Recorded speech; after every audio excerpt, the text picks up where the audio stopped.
அன்பில் மகேஷ் பொய்யாமொழி அப்படிங்கிற ஒரு பள்ளிக்கல்வித்துறை அமைச்சர் என்று வரும் பொழுது மக்களின் மீது நம்பிக்கை வச்சு வாக்களிச்சு ஓட்டு போட்டு ஜெயிச்சா நான் எம்எல்ஏ.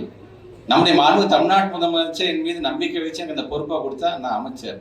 ஆனால் எது இருந்தாலும் இல்லாவிட்டாலும் இன்றைக்கு அன்பில் மகேஷ் பொய்யாமொழி பக்கத்தில் எம்சிஏ பிஹெச்டின்னு இருக்கு பார்த்தீங்களா, நான் மறையும் வரைக்கும் என் கூட இருக்கேன்.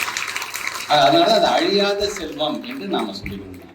ஆக வருகை தந்திருக்கின்ற மாணவ செல்வங்கள் இந்த சாரண இயக்கம் சார்ந்து இன்னைக்கு நாமெல்லாம் இதில் நம்ம ஒரு மெம்பராக நம்ம இணைச்சிருக்கிறோம் அப்படின்னு சொல்லும் பொழுது இது எல்லாம் பேசும்போது தனி மனிதனுடைய ஒழுக்கம் சார்ந்திருக்குது. நம்ம எவ்வளவு சுத்தமாக இருக்க வேண்டும், ஒரு இயற்கை பேரிடர் என்று வந்தால் நாம் மற்றவங்களுக்கு எப்படி உதவிகரமாக நம்ம இருக்க போகிறோம் என்பதெல்லாம் நாம் பயிற்சியில் நம்ம சொல்லி கொடுத்துட்டு தான் இருக்கிறோம். இது மட்டும் தான் இயற்கைக்கு நண்பனாக இருந்திட வேண்டும், கால்நடைகளுக்கும் நாம் நண்பர்களாக இருந்திட வேண்டும் என்பதை தான் வலியுறுத்துகின்றது நம்முடைய இயக்கம். அதனால தான் இன்னைக்கு நம்முடைய மாண்பு தமிழ்நாட்டு முதலமைச்சர் இதுவரைக்கும் நம்முடைய வரலாற்றில் இல்லாத அளவிற்கு நமக்கான ஒரு ஹெட் குவார்ட்டர்ஸ் இன்னைக்கு மெயினான இடத்துல எங்க அண்ணல் காந்தியடிகள் வந்துட்டு போன இடத்துல நமக்கான ஹெட் குவார்ட்டர்ஸ்க்கு இன்னைக்கு ஏறத்தாழ 9 கோடி ரூபாய் ஒதுக்கீடு செய்திருக்கிறார் அப்படிங்கிறத நம்ம இயக்கத்திலே வைத்திருக்கிற நம்பிக்கை.